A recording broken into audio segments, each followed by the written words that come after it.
It's been a great day. It's been a great weekend. You ask me why? Because Real Madrid have lost. No, they did not lose. They did not lose this game. They were destroyed.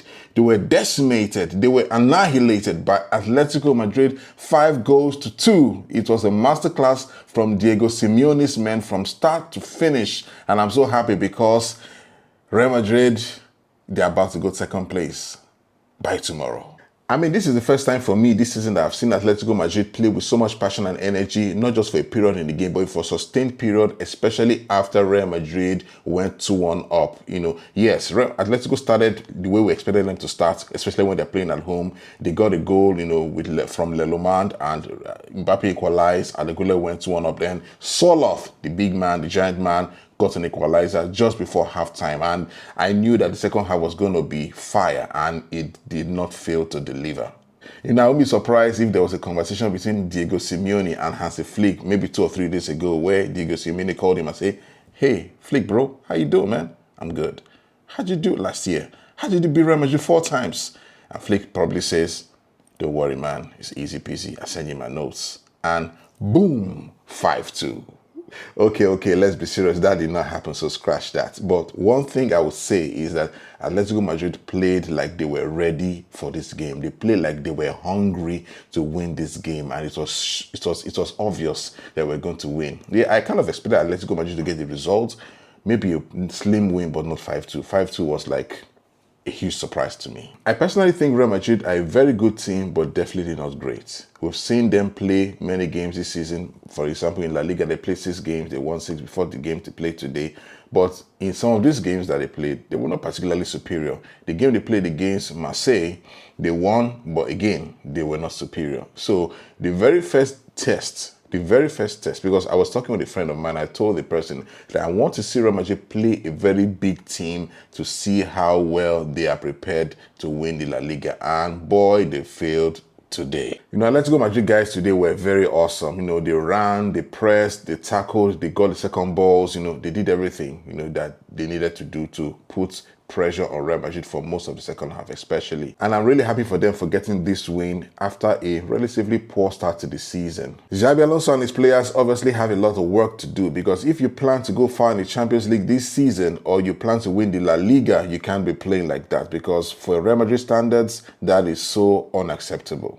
A special mention to the Argentine star at Atlético Madrid's Julian Alvarez. His penalty and free kick goals were fantastic, especially the free kick. It was a pitch of a goal, perfectly weighted. It dipped right in front of the goal and into the net.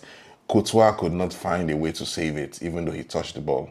That goal was like, man, that was world class. No doubt about that. Sometimes I think maybe Pep may have made a mistake in allowing him leave to Atlético Madrid. Yeah, he has this policy of, if you don't want to stay, you can leave. I won't hold it against you. But there's some players you change that for.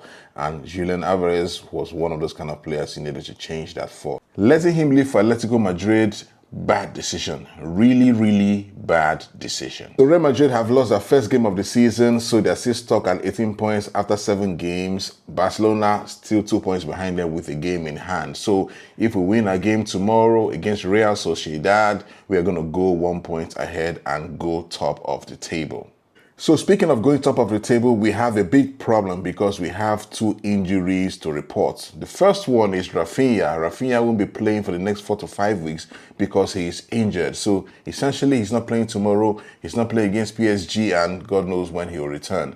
Man, this is so difficult to accept. I noticed that last game, he didn't play to the end of the game, and I was wondering if there was something wrong. Obviously, this injury was the problem, and it's going to be a painful loss. I'm hoping that he comes back and comes back stronger. Second injury is Joan Garcia. He's out, he's been injured, and he's had surgery today. I won't be back to in the next few weeks. So again, he's not going to be playing for the next few weeks.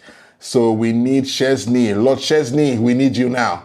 Come and rescue us like he did last season. So the good news is that as we are having 2 players out of the team due to injury, we are also having 2 players into the team back from injury. The first player is Lamine Yamal, and we've missed him. Yeah, we have gotten some wins and some fantastic displays in some games, but having Lamine Yamal in your team would do you a world of good, and we're really happy he'll be back.